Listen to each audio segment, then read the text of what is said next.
Welcome, everybody, to this edition of Drive Through Sports with Adam and Paul. It is Thursday. I don't even know what day it is.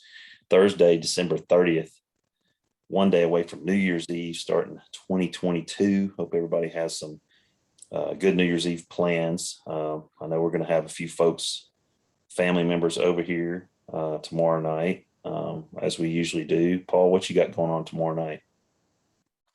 Oh, my wife, man, hosting. Oh, the hostess with the mostest. That's right. Do what? Who all comes over there? Is it a family thing or friends? Or Yeah. Well, with your family, that's a sold out crowd. That's SRO, baby. Standing Absolutely. only with the Brees group. We'll probably have 9 or 10 people over here tomorrow night. I told them to bring their money. $5 cover charge. Hey, oh man, we started last year. We started this thing where we play. Have you ever played the left, right, center? You ever play that game? Yes. It gets pretty interesting. It gets pretty heated. You know, get people rolling those dice, and it gets interesting. So we're gonna have lots of food and watch some football, and we can talk about those games today as well. Kind of had an interesting day, Paul. You talked about you had to go to Dixon to get your car fixed just a few minutes ago. Well, the other morning, so I wake up, and with me being down and out, I really haven't driven my car. I haven't really, had to, because I haven't been working stuff the last couple of weeks. But so I'll go out, and it's an older vehicle. Okay, so if it sits, sometimes it won't start. So we've been going out there and just start it, whatever, even if I'm not going anywhere or whatever. So I go out there the other day, and I was like, Leslie, just, go start it, or, go down to the mailbox or whatever. So she goes down, she starts it and backs it out of the garage. And then she comes back like 30 seconds later. She's like, hey, your tire's flat. I was like, geez. So I had a completely flat tire. So aired it up. Air was in it for 2 or 3 days. So I wake up this morning. I'm like, man, I was like, I got to go get 2 new front tires, because I won't be able to do it before school starts if I don't do it today. So I get out, and I got a buddy of mine I used to go to church with that owns a tire place. So I was going to go there, but it was a little far, and I wasn't sure if I was going to make it or not, because I didn't know if the tire was going to be an issue. I didn't know if my battery was going to be an issue. So I went to the closer place, and I went in there, and they said, it'll be an hour and a half, and it's going to be $140 a tire. I was like, yeah, okay, thanks, but no thanks. So I get back in my car, start driving to the other place. I call him on my way. He's like, yeah, he's like, the only ones I can get today are $145 a tire. And those of you that don't know me, I mean, my car is 20 years old. It has 308,000 miles on it. I'm not spending $150 a tire on this car. So I go back to the original place. I'm like, hey, I'm back. You don't have anything cheaper that you can put on this car? And I got one that's 109. I said, book it. I said, do it. So I'm sitting there in the waiting room for this guy to finish putting my tires on. So he comes in, and he goes, I got it. He goes, your wheels are really out of alignment, which is why it was so messed up. He said, you want to do alignment? I said, yeah, do it. So he gets it up on the rack. He comes back like 5 minutes later. He said, your battery's dead. I said, well, we have been having some issues with it. He said, I can try and jump it. He goes, where's the battery? Because on my car, the battery is in the trunk of the car. Uh-huh. And I said, oh, it's in the trunk. He's like, oh, okay. He comes back like 2 minutes later. He goes, this key won't, how do I get in the trunk? Because the battery's dead and it won't release. I said, just open it with the key. Oh, okay. Comes back like a minute later. This key doesn't work. So I go, well, can I go back there? You kind of have to fiddle with it a little bit. I can get it open. So now again, you got to understand, I'm in my boot, and my other shoe has a lift on it. like that straps to my shoe. So I look like a complete clown, right? So I'm going back in the workshop, right, where they got all the cars on the rack. I go back there, I can't get the trunk open with this key. So I call Leslie. I was like, hey, bring me the other key. I think that's the one that works. He can't get to the battery, blah, blah, blah. So she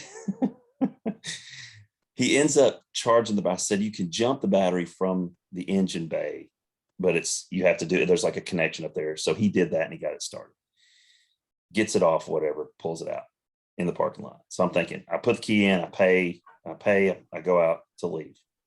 I'm thinking, dude, this thing's not going to start. Well, it starts. So I was like, Leslie, meet me at AutoZone. I'm going to get the battery tested. If I need one, I'll get a battery. She meets me at AutoZone with the good key that works. So of course, it's raining like hard the whole time. So I'm sitting out there and I managed to get the trunk open and go in. Hey, can you test my battery? Guy comes out, tests it, and it's fine. So I don't know what the deal is. This is what you get when you have cars that are older. I mean, you have no idea what's going to go on. Oh, I also forgot that when he had it up on the lift, all the hazards were blinking for no apparent reason. Hazard light, the button wasn't even pushed. Yeah, they were just blinking for no apparent reason. So anyway, I catch a lot of grief from my vehicle, but it gets me from point A to point B, and that's all I really need. But Well, here's a funny thing to add on to that is, when you and myself are driving our cars, we recognize a problem, we can deal with it.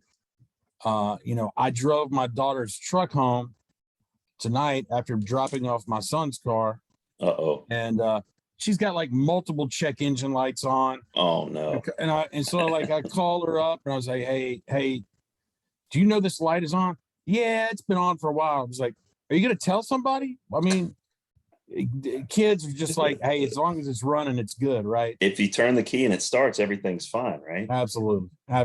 And then one day it's not going to start and you're going to wonder why. Yeah, and it's because you've been driving with no oil for 4 weeks. Absolutely.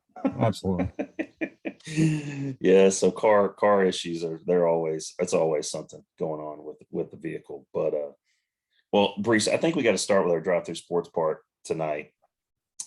With the Tennessee Purdue game, what should have been and what I thought was a for sure Tennessee lock today with that game. Because I don't think Tennessee had any guys opting out. They were all playing. It was in Nashville where you're going to have huge following. But y'all have had some bad weather. Field was probably not great, but come on, man. You can't give up 48 points and expect to win. I mean, go back to your original point. Tennessee did have 2 opt-outs. They're probably their best offensive lineman. Cade Mays, not an original opt-out. He was more of a precautionary injury, not yet determining what he's going to do NFL career. The other one was cornerback Alontae Taylor. And the guy that took his place today was the guy that had 4 pass interference called on him. That's 4 with an F.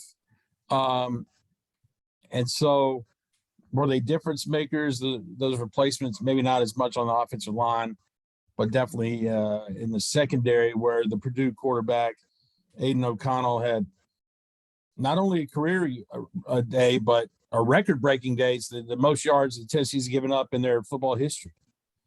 Through the air, really? In the air. Total. What was passing yards? 564. Good grief. Maybe. Wow. And he threw it to Tennessee 3 times. So 4 touchdowns, 3 interceptions. But I think the whole point was Tennessee lost their starting running back during the overtime period. Went with the smaller guys, went into overtime.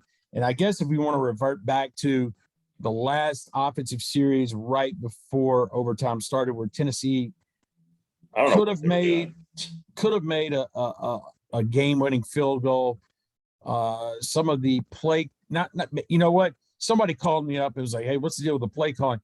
I'm not sure the play calling was on Heupel right there. I think it was on Hendon Hooker because he's got options, right? He's got read option. He's got one man, the short route. He's got the long route. He went to the long route twice in a row, overthrew him. I thought it was Joe Milton Jr., the third, the fourth. The guy throws it over the receiver's heads twice. So I'm not putting this on Heupel at all. I think he's, it's bowl. If it's a bowl game, hey, if obviously it's a regular season game, right? You play a little smarter. Yeah, I think a lot of these coaches in these bowl games, they feel like, hey, let's roll the dice. It's the last game of the year. Do whatever we can. Maybe take some chances they wouldn't normally take during the regular season. Like you said, it's not a conference game. It's a bowl game. So, I did question those two long throws. They're very low percentage throws. High risk, but low, high risk, high reward, but low percentage. And when you're dealing with, they had all three timeouts. That's what they had, all three timeouts. They could have worked the middle of the field, tight end, little dig routes. They could have done that and got at least another 20 yards for your kicker, I feel like.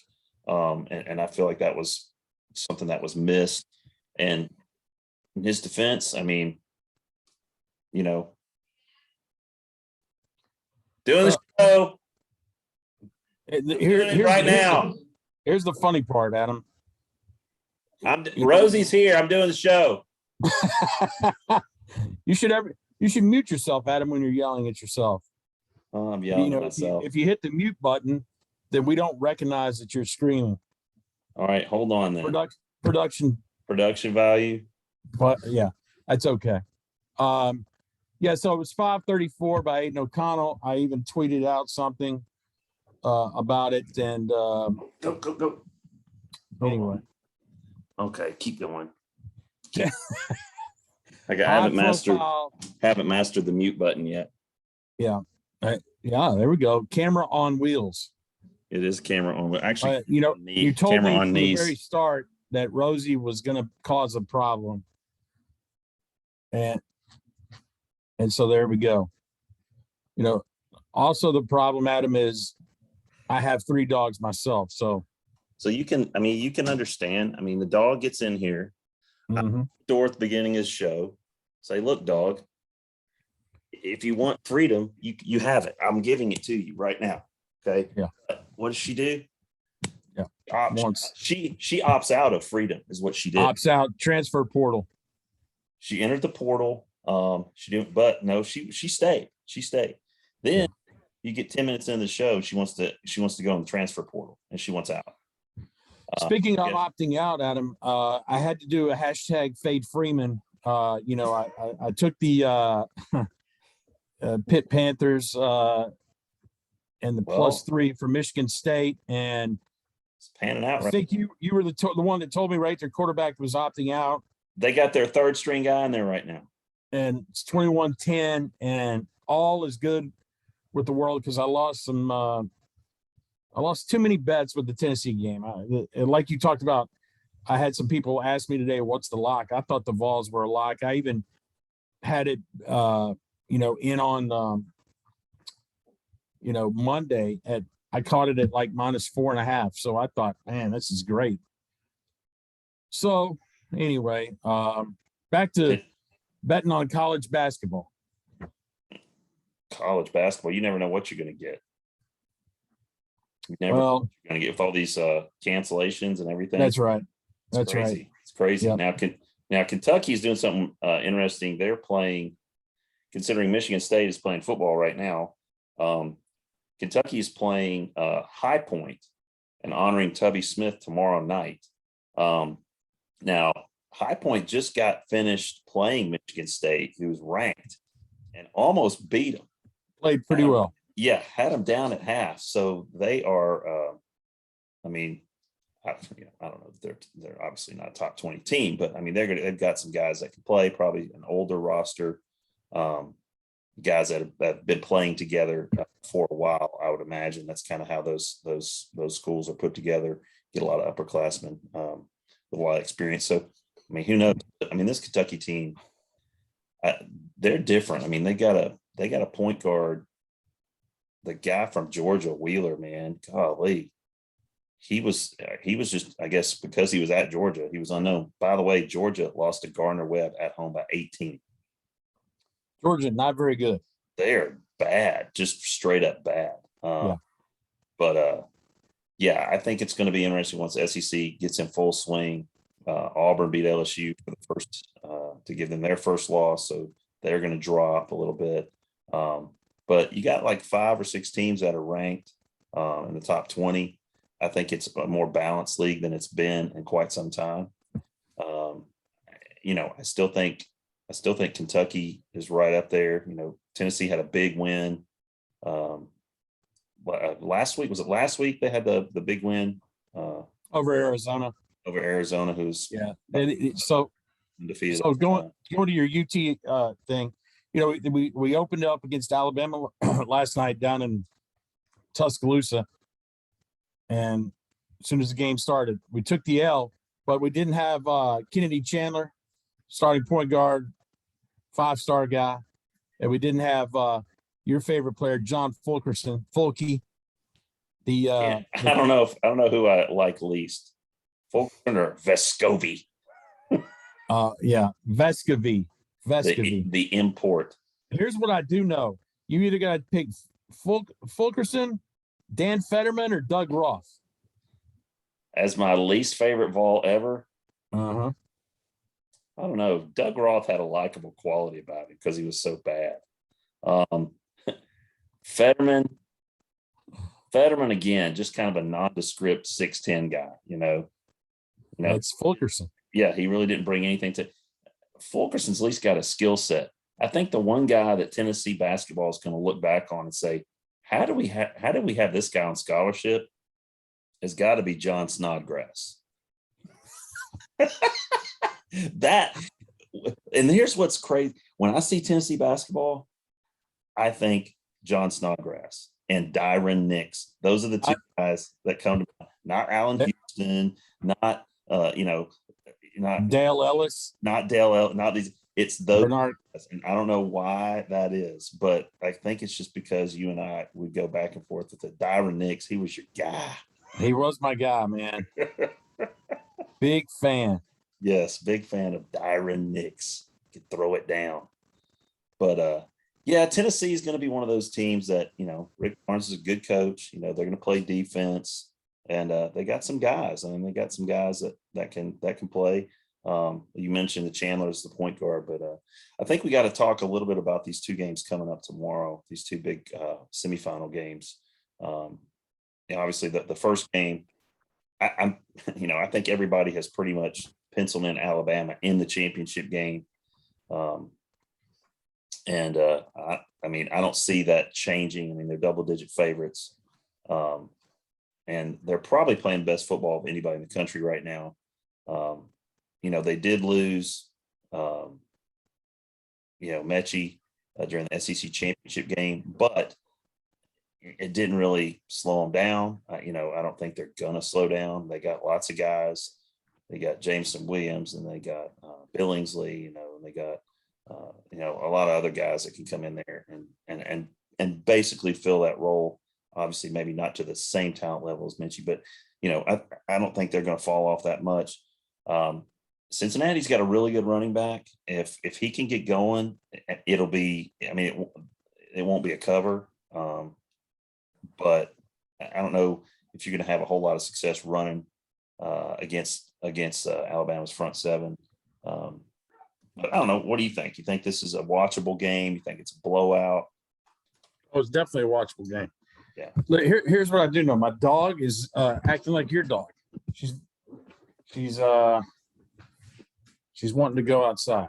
Squirrely. I know they can get squirrely. I closed the door. Okay, because I thought she needed to go outside. Closed the door. Now she's scratching on the door. It's like schizophrenic dog. Now she's scratching again. Unbelievable. Doesn't she know we're trying to get some stuff done here? Come on now. Look, yeah. I think Nick Saban's got himself enough time to game plan around this thing, and I just do not see it ending well for Cincinnati at all. No, to the point that if they just if they just break them down, that the college football committee would be second guessing themselves when the next team that is a non-power 5 school comes around to try to make a case for themselves and say, we tried, we gave Cincinnati a shot and they just got rolled 42-0. Yeah. Um, Yeah. I think you pretty could be. It's a possibility. Now, the only team that's going to beat Alabama is Alabama. And, Oh, yeah. if they turn the ball over, if they have some special teams miscues, something like that, I think that's going to be the big issue for them. The second game is what's got everybody down here talking. Okay, Stetson Bennett, I told you, was going to be the quarterback. He's going to be the starting quarterback. Now,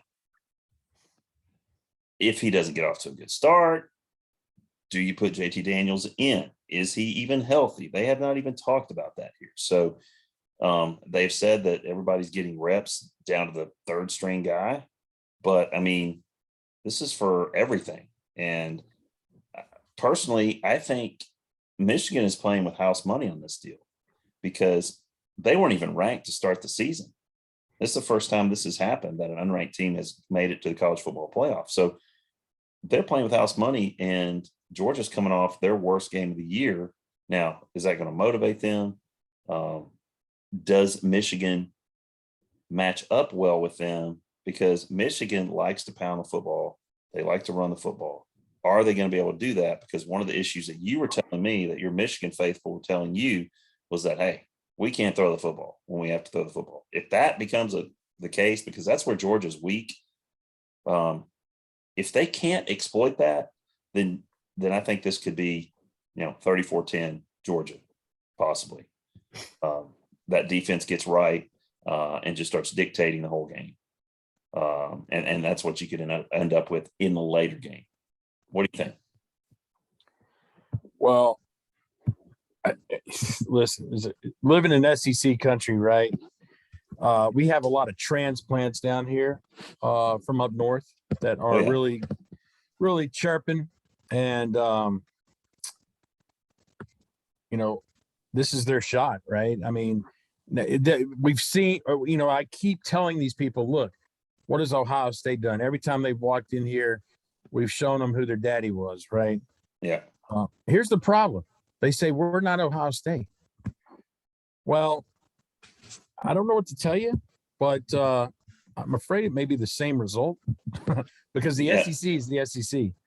And Oklahoma and Texas are going to get a little welcoming next season. Yeah, because 2 years. 2 years. Yeah.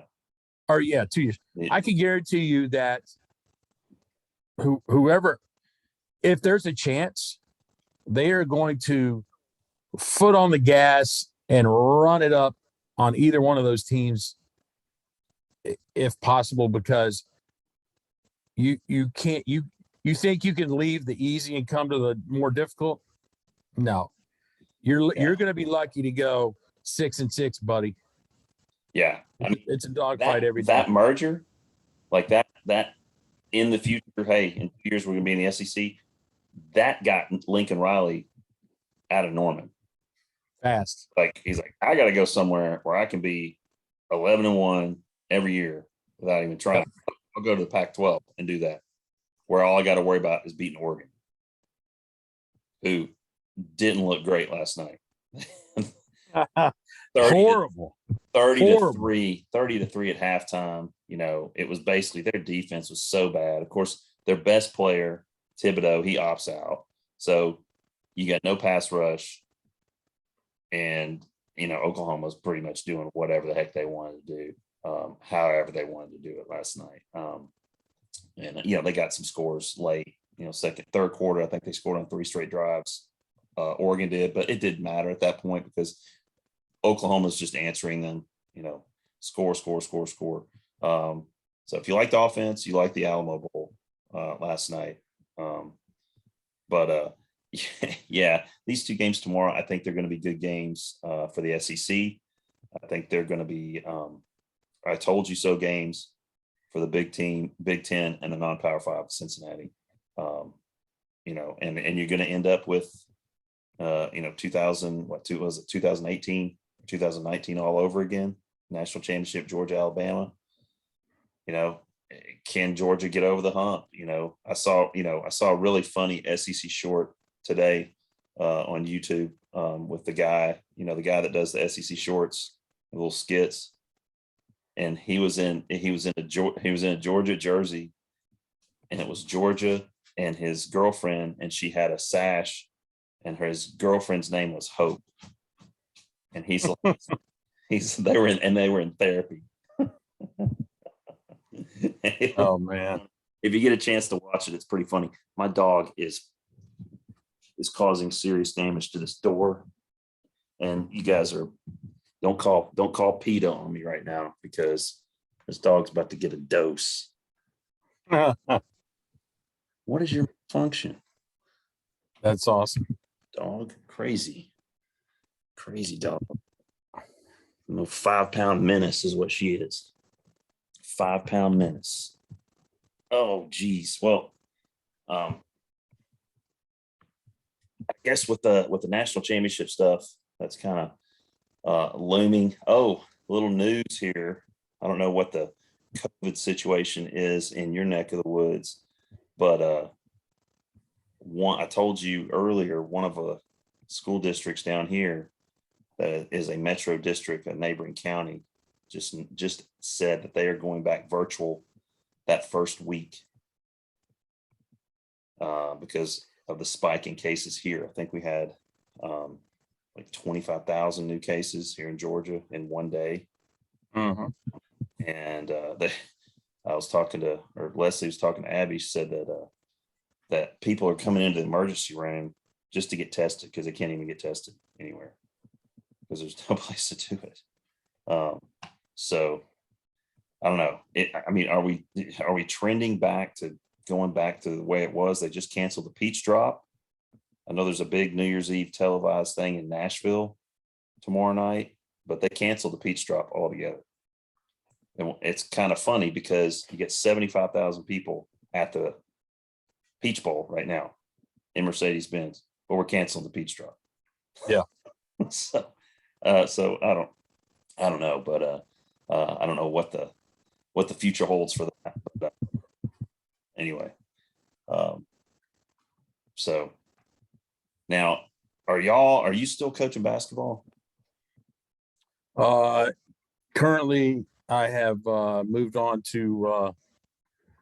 I've provided someone to take the opportunity after 28 years. Now I'll be coaching the inaugural season for bowling in the middle school level. And you'll do anything. You'll do anything for that stipend, won't you? And listen, I'm going to win a championship, my friend. So just you be careful. Hold on. Let me get this straight. You're the golf coach. You're the AD. You're the golf coach. You're the wrestling assistant coach, and now you're the bowling coach. Is this right? Oh my gosh! You're welcome. Oh my God! Hey, you're welcome. Just got to give those kids. What I was going to say was, we had tryouts right before Christmas break. Wait a minute. You had bowling tryouts. Bowling tryouts, man. Was this at Brunswick Lanes, Nolensville? Franklin Lanes. But here's the funny part. We had about 45 kids show up. You are joking. Not joking. And so, I as an old school coach, right, I hang a list up right at school. And this kid comes up to me and says, "Hey, Coach, is there any way I can just come to practice?" I said, "Here's the more important thing I need from you. I may not need you to practice, but I'm going to need you to run the concession stand and give me some nachos during the match. Would you be willing to be the concession stand runner?" He said, "Will it give me one of those cool bowling shirts?" I said, "Absolutely." I said, "And you got to make sure not to get some nacho cheese on it on the way back to me." Oh my gosh. It's going to be a good time. We've Some of the high schools that we feed are now starting to participate in the state tournament and do very well. And so the county is now developed and the middle school level to kind of continue, to build those programs up at the high school where they can vie for some state championships. So this is like a TSSAA official. Yep. Wow. Well, we just added women's flag football. Do y'all have that at the high school We level? do have that. We sure do. Yeah. I think that's great because you got a lot of really athletic girls that maybe they just do track or something. That's right. And there's nothing for them in the fall unless they play basketball or fast pitch softball. So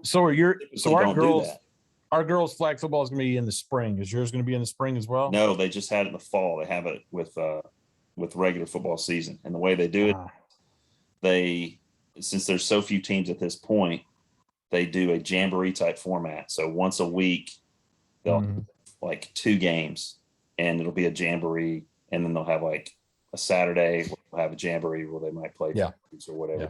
But I think they play 8 games. It's funny because we had, I think it took us like 4 games to score our first touchdown. But if you check out our Twitter at Hoya Nation, our Instagram at Hoya Nation SB and Hoya Nation Sports, which is our affiliate station here at Drive Through Sports, you will see the actual video of the very first touchdown. So Harrison history was made by one of my students actually. Scored the very first touchdown in Harrison High School history. So that was kind of cool. And so, I think that's a good opportunity for some of these girls because we have some really athletic kids that just don't get a chance to do anything in the fall. And I think it gives them a chance to do something, which is kind of cool. But as we get near to the end of our show here, we always like to end it with Bree's favorite segment, which is human interest. The human interest story. So, Brees, I brought the human interest story from the other day. I don't really have anything human interest right now, unless you can bring something to the table, and we'll wrap this thing up. Very interesting thing happened to us. I'm not 100% sure have we talked about this or not. Do you guys at your movie theaters where you have now, obviously you have the recliners, correct? Reclining seats. I went to one a couple weeks ago and no, did not have the reclining seats. So obviously the reclining standard seats are a standard up here in the wonderful world of Brentwood, Tennessee. Second thing is now you can order off the menu and they bring you food during the movie. And this is like Chili's-esque food. Really? This isn't we have a dinner theater, like a couple places that are specialty places that do that, where they have the recliners and you can order food and that sort of stuff. But you're saying that all of them have that? Well, no. I'm not saying all. Okay. All I'm just saying the one. Yeah, I went the other day. But so it was my daughter's birthday, and she wanted all of us to, go see Sing 2. And with any movie, right, the sequel, and 90% of the time is never the best. No, right? No. So when you kick that recliner back, you go all the way back. And obviously it makes that noise where the leather is rubbing against each other and it's all quiet. And, it's not a sound that you want to be making right during a part of the movie where it's quiet. But I get this kind of an elbow in my side and I look over and my wife goes, "You're snoring." I knew it. You fell asleep. Sing 2. Save your money, everybody. Oh, geez. Yeah, we went and saw Spider-Man Far From Home or No Way Home, whatever the new one is. We went and saw it. with my nephews and my sister and husband when we were in Murfreesboro at the beginning of Christmas break. And Abby said it was the greatest movie she's ever seen. I thought it was okay. You know, she's big into the whole Marvel thing, as that generation is, you know. So we've kind of started going back and watching the old Spider-Mans and seeing, you know, some tie-ins here and there. But yeah, that theater did not have, actually, that was one of the dirtiest and I'm not, I guess this is me. This is the old guy, right? When I go in there, and again, you have to understand at that point in time, it's two weeks ago. I've got a boot.